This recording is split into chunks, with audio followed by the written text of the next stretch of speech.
Welcome to my channel. I am Morrigan Dread, and I will share with you the best tales of terror, horror, and suspense. Get ready, because not everything is as it seems. Hello, my name is Fernando, and I'm going to tell you a true story that happened to me many years ago.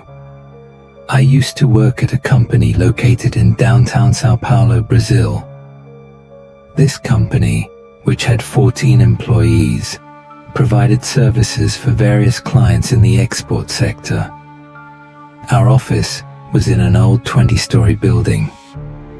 At the time, the building housed many offices for the São Paulo Regional Labor Court, as well as other businesses.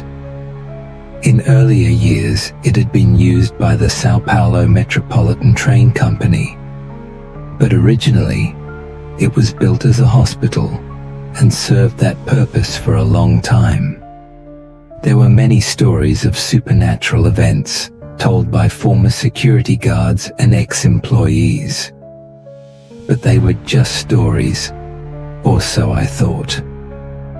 It was Thursday, April 30th, 1998, the end of the month, and a particularly busy day as I rushed to meet a client's deadline.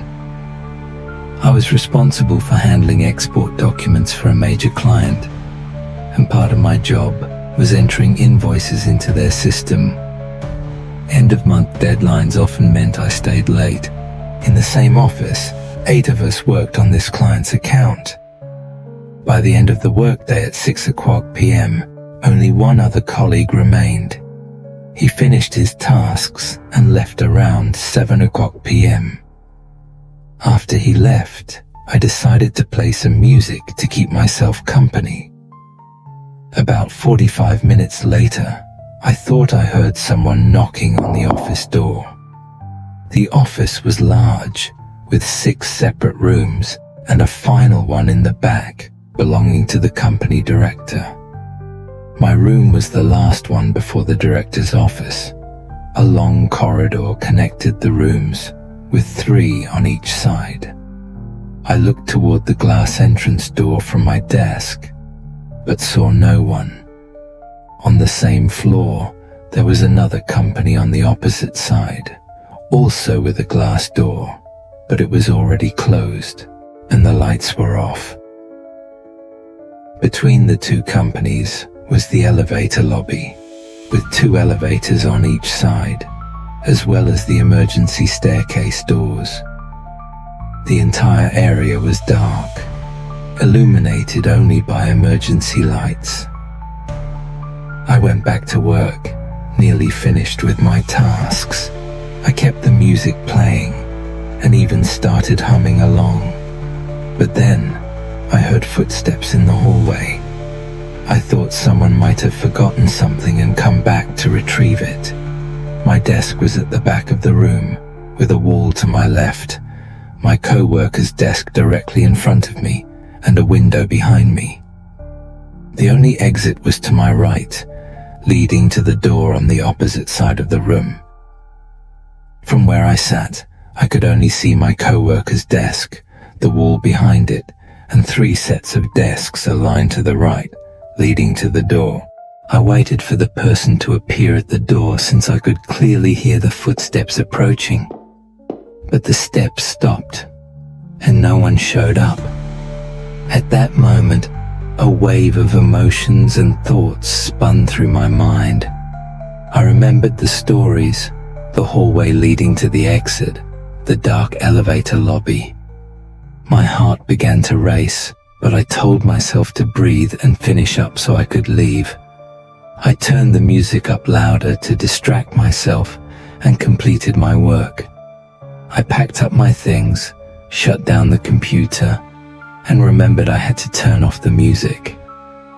That made me uneasy, but I turned it off, closed the drawers, adjusted my chair, and headed to the door.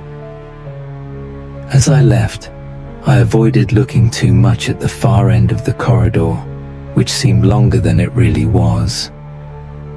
I turned off the office lights, closed the door, and started locking the other 2 open doors along the hallway. Fear-driven thoughts filled my head as I rushed to close them, barely glancing at the dark rooms. Finally, I reached the reception area and shut the door behind me.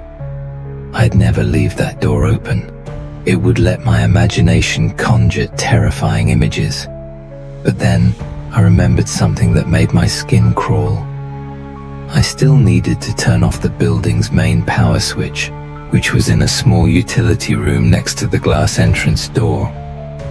To do this, I'd have to close the glass door, step into the room to flip the breaker, lock the utility room, reopen the glass door, and lock its 2 separate locks, one at the top and one at the bottom.